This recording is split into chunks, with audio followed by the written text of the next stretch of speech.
room in Smith. I was thrown this originally, but Perry is downstairs doing events on the other.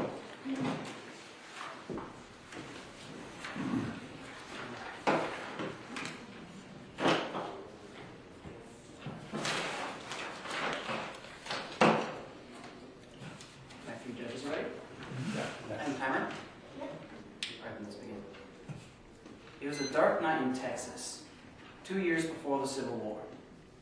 Two slavers leading a group of slaves through the area towards their destination. As they were walking along, the slavers on horse, the slaves on foot, they were stopped by a man named King Schultz, a dentist. Now this man, King Schultz, was very interested in one of the slaves that he'd been looking for quite a while. He'd been searching different groups trying to find one particular man to buy his freedom. And in this group, he found that slave and bought his freedom. What was the slave's name? Django. D-J-A-N-G-O. The D is silent. This is the story of Django Unchained, created by Quentin Tarantino. Now, Schultz took Django to the nearest town to sit in the saloon. Now, the local townspeople, being racist as they were, they couldn't handle this, a slave being in the saloon, so they went off to get the sheriff to put a stop to that. While they were doing that, Django and Schultz sat down in the saloon to talk things over. And Schultz explained to Django why he was so interested in that one particular slave. Turns out Schultz wasn't the dentist as he claimed. He was a bounty hunter. What did he do for a living? He looked at wanted dead or alive handbills, found the criminals on them, killed them, turned them into the federal government, and claimed the bounty. That's what he did. So where did Django come in? Well, Django used to be on a plantation owned by a group of brothers called the Brittle Brothers. On this plantation, he met his wife, Broomhilda. Now, the Brittle Brothers, being as cruel as they were, when they found out that Django and Broomhilda were married, they separated them, sent them off to different plantations, which is where we find Django at the beginning of the story. So how is that relevant? Well, the Brittle Brothers had a huge price on their heads, a huge bounty because of their crimes. Schultz wanted to claim that bounty, but didn't know what they looked like. Django did, though, because he had been a slave on that plantation. So Schultz proposed an agreement. Let's say that you help me find these criminals, and I'll give you your freedom and a share of the bounty. So Django agreed. It was about this time that the sheriff came into the saloon and said, "All right, boys, fun's over. Slaves cannot be in here. They have to go out." Now you expect these citizens to just walk out, be peaceful about it. They did exactly the opposite. Schultz pulled out his revolver, shot the sheriff right in the heart, killing him. Now at this point, the town went crazy, calling for the court-martial. Django thought that this man he had just made this arrangement with was completely insane. So the court-martial turned up to arrest him. And Schultz, being inside the saloon, said, "If I come out, do you promise not to shoot me? You promise to give me my fair due process?" And the court-martial said, "You shot our sheriff down like a dog in the street." And Schultz said, "Exactly. Do you promise to not shoot me down like a dog in the street if I come out here?" And the court-martial said, "Okay, come out." Schultz came out, pulled a handbill out of his pocket.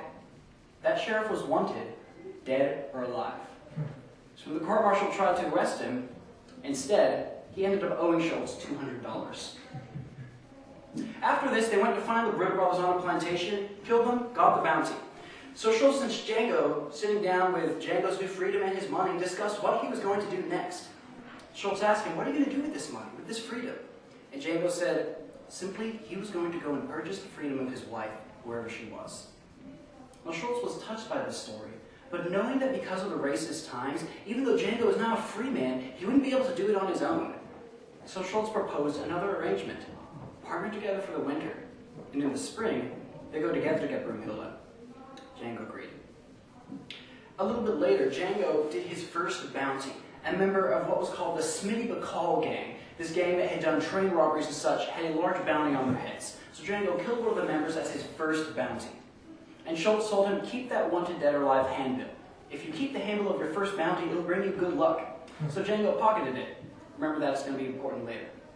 So after a long and bountiful winter, spring came and they decided it was time to go get Django's wife. So looked through the old records and found that she had been sent to a plantation owned by a man named Calvin Candy. His name being Candy, the plantation was called, of course, Candyland. And this is where Django's wife was located. Now the problem was that this was a very bad place for his wife to be because Calvin Candie, while charming, was arrogant, cruel, and racist. So he was going to be hard to persuade to give them this slave for what was considered a reasonable price. So Django and Schultz had to propose what was considered an outrageous price to get Candie to listen to them. So their first offer was $12,000, which in that day and age was considered an outrageous price. So Candie had to listen. So he said, all right, let's go back to the plantation and negotiate. On the way back to the plantation, though, Schultz observed Candie's methods with the slaves, observed his cruelty, his grotesque, horrible racism, and became more and more emotionally disgusted with it. Now, Schultz didn't like slavery. He didn't like racism, not one bit, but he was becoming more and more emotionally disgusted, morally conflicted with the whole idea of being with this man, Calvin Candie. When they got to the plantation, Candie, knowing the position he was in, refused to negotiate. Just said, give me that $12,000 right now, or else. So Django and Schultz, while that was a lot of money, was Django's wife.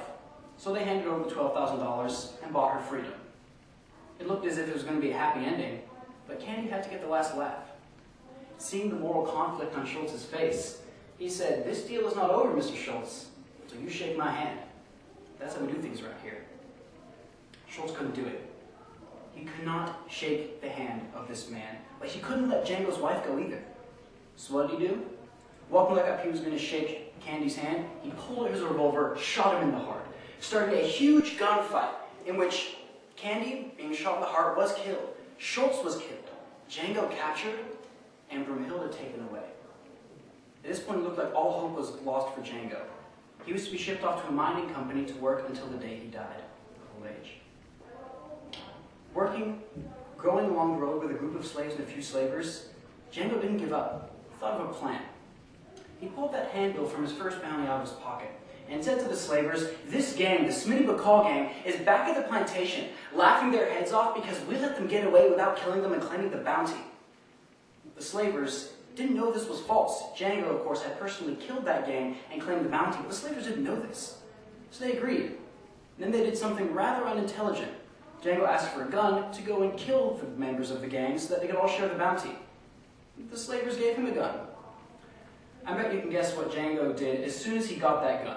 He killed the slavers, freed the group of slaves, and stole a horse from the slavers, riding back to Candyland. When he got there, he saved Brumhilde, going away with her on his horse. But before he left a huge load of dynamite into Candyland Plantation inside the house, lit it up, and blew up the whole house, freed all the slaves, and that was the end of Candyland. That's the story of Django, a man who wasn't afraid to fight against racism and slavery to obtain his freedom and the freedom of his wife. And because of his efforts and his sacrifice, he was able to get that.